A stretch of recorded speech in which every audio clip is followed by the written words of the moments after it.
Bonjour à tous, je reviens aujourd'hui pour vous présenter le tarot de la magie verte d'Anne Moura, illustré par Kiri Ostergaard-Léonard. Alors j'ai choisi ce tarot parce que c'est une vraie mine d'or.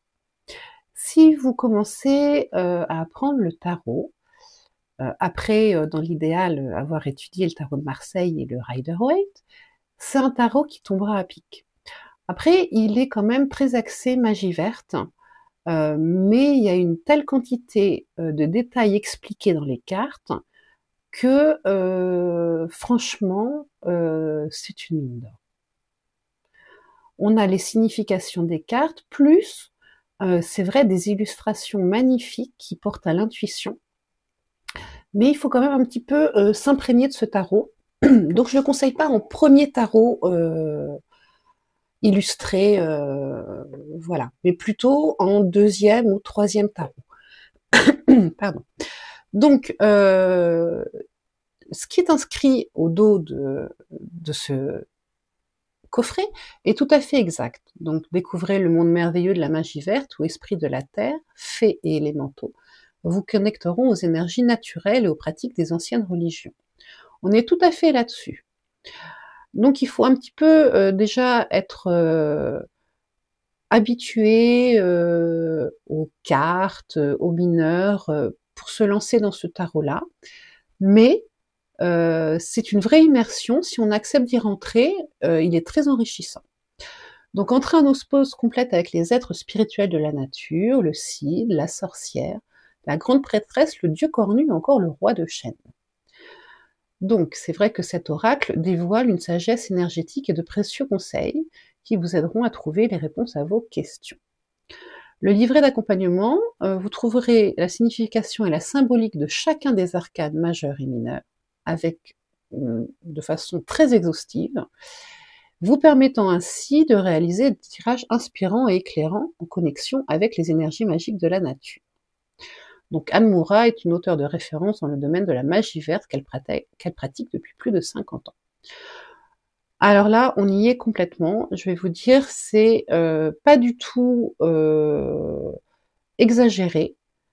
Vraiment, si on accepte de rentrer dans la magie verte, il y a des choses incroyables qui ressortent de ce tarot. Donc, on a le livret d'accompagnement, et puis les cartes. Alors moi, il est assez usé, donc vous voyez qu'il a un petit peu pris, mais cartes dorées, voilà. Et puis le dos des cartes, qui représente un pentacle entouré d'une couronne de roses. Voilà. Donc, je vous passe rapidement le livret parce que j'aimerais bien vous montrer les cartes. Donc, on nous dit que c'est aux éditions Vega. Ça a été publié en France en 2018. Les remerciements de l'auteur et puis la pagination de chaque carte et des propositions de tirage. Donc, il y en a qu'on connaît bien, hein, la croix élémentaire, la roue de l'année, mais il y en a qui sont très intéressantes. Et puis un petit mot sur l'auteur et l'artiste à la fin. Donc, je vous passe l'introduction qui reprend un petit peu grosso modo quand même le dos du livret. On a quand même, et ça c'est appréciable, des précisions sur les nombres, les précisions sur les cartes inversées, dont on trouve la signification dans le livret, la préparation au tirage du tarot, comment consacrer et purifier son jeu, comment s'ancrer et se centrer, comment commencer un tirage, voilà. Et puis d'autres utilisations du tarot par la méditation, etc. Et puis nous avons les arcanes majeurs. Alors moi, il est très annoté, hein, mon livret, parce que j'ai beaucoup travaillé dessus. Et nous avons l'illustration en noir et blanc. Bon, on peut noter des choses. Moi, j'ai noté sur le, voilà, sur l'écriture, hein, sur les petits commentaires. Et donc, pour chaque carte, on va avoir une expression, une interprétation de la carte, un petit peu son histoire. Toujours les détails. Voilà, là on a un chaudron et une racine de gingembre pour attirer le succès et l'action rapide. Et puis la signification à l'endroit, à l'envers et les mots-clés. Tout ça pour chaque carte, qu'elle soit majeure ou mineure. Voilà, et puis après on a les propositions de tirage. Donc le cercle de la sorcière, la croix, la roue de l'année, la pyramide mystique, le carré aux 9 cartes, la réponse par oui ou par non, l'arbre de vie, et puis une petite conclusion.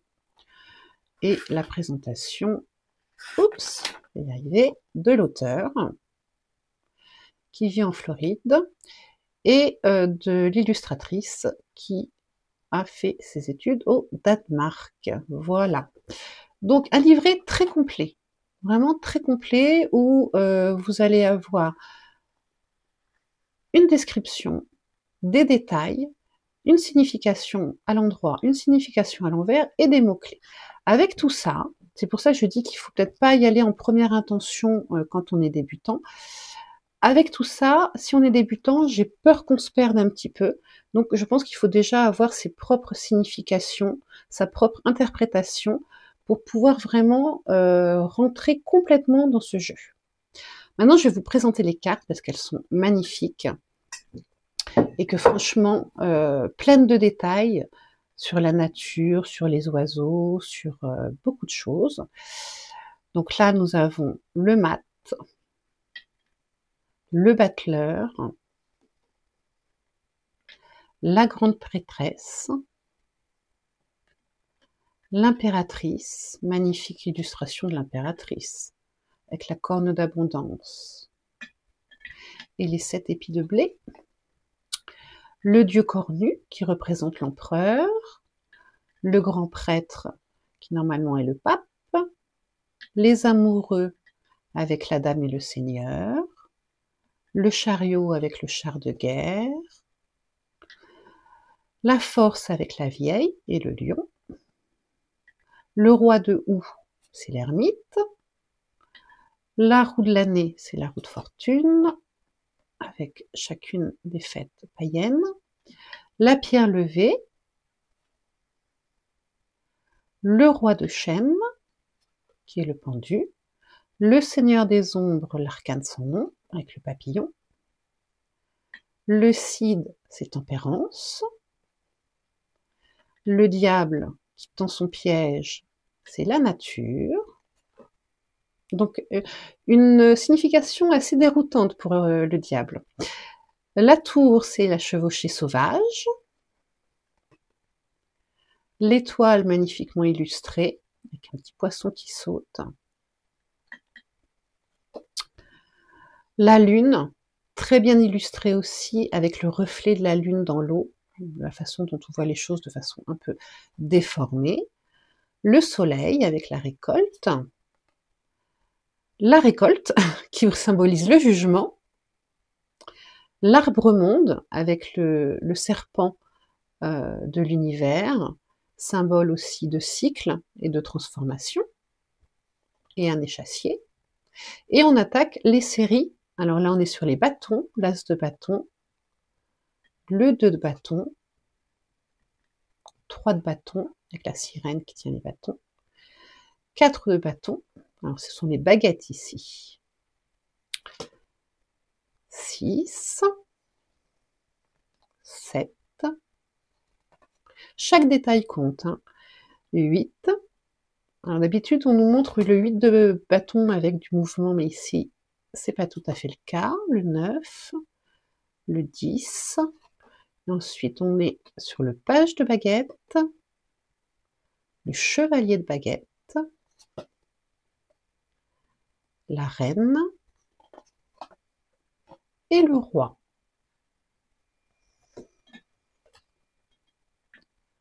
Les atamés, ce sont les épées. Là, on est sur la confrontation d'idées. Le 3 d'atamé, qui est une interprétation que je trouve vraiment beaucoup plus ouverte. Le 4 d'atamé, 5, On a le pan derrière, avec la plume de pan aussi au chapeau. Le 6 avec la barque qui arrive. Le 7, le chasseur qui revient. Le 8 avec le petit hérisson.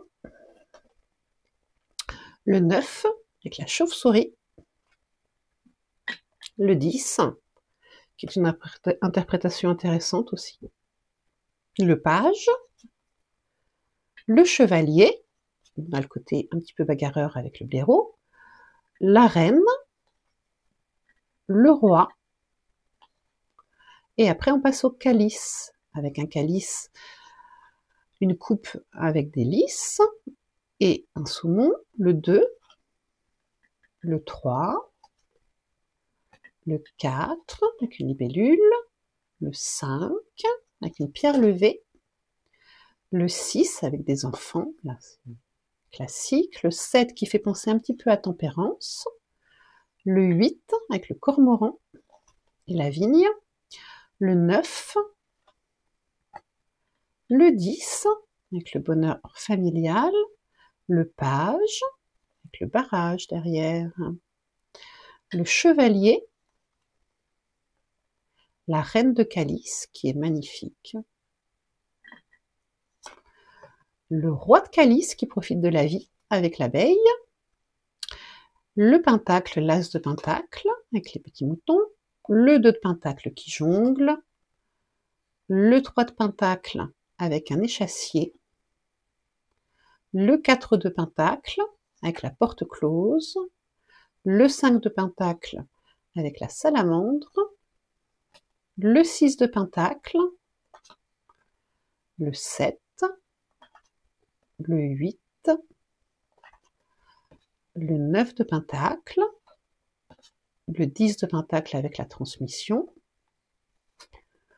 le page de pentacle, très amusante cette... le chevalier de pentacle, la reine de pentacle et le roi de pentacle qui profite de sa vie. Et on voit qu'on n'est plus sur quelque chose de très ancré avec le bœuf derrière, mais de joyeux. Voilà, donc un jeu qui regorge de détails, où vous allez trouver la signification globale de la carte, mais aussi de façon très inspirante sur les détails, et je vais vous le prouver tout de suite. Donc je vous propose de tirer une petite carte et de regarder la signification pour voir un petit peu à quel point ce jeu peut être intéressant à étudier. Hop, on a 2 cartes qui ont sauté, je vais prendre que la première. Donc on a le 3 d'Atame qui a sauté. D'accord? Alors, dans le livret, le 3 d'Atame. Donc le 3 d'Atame, on nous dit que cette carte exprime le besoin d'éviter de se tourmenter à propos d'une décision. La dame doit prendre une décision, quoi qu'il arrive. Voilà, le fait qu'elle doive prendre une décision ne doit pas entacher cette décision.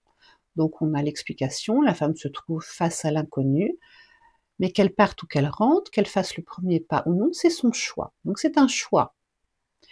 Cette carte peut apparaître dans un tirage chez une personne qui quitte sa maison ou pour une longue période ou qui déménage pour un nouveau lieu. Et puis après, on va avoir des détails. De l'armoise pousse autour de la mare. C'est une plante symbolisant la confiance, la protection et la mise à distance de la négativité. Voilà. Et puis le signe qui est signe de symbole de transformation. Et ensuite, vous avez la signification. Prendre un nouveau chemin, nanana, affaire inachevée, absence, séparation. Quand elle est inversée, ce que ça signifie, et les mots-clés, tourmot à propos d'une décision à prendre. Donc une magnifique synthèse d'une carte extrêmement fournie, le signe, les végétaux, la porte, la lampe, ses commissions, etc. Donc très inspirante. Donc voilà un exemple un petit peu d'une carte qui, vous le voyez, est très détaillée. Donc, je réitère ce que j'ai dit, un excellent tarot, à condition d'adhérer à la magie verte, et à la condition de connaître un petit peu déjà les cartes, mais un tarot qui s'impose par son côté très exhaustif. Voilà, j'ai été ravie de vous présenter ce jeu. N'hésitez pas à me dire ce que vous en pensez en commentaire, à liker, à vous abonner, et je vous dis à bientôt.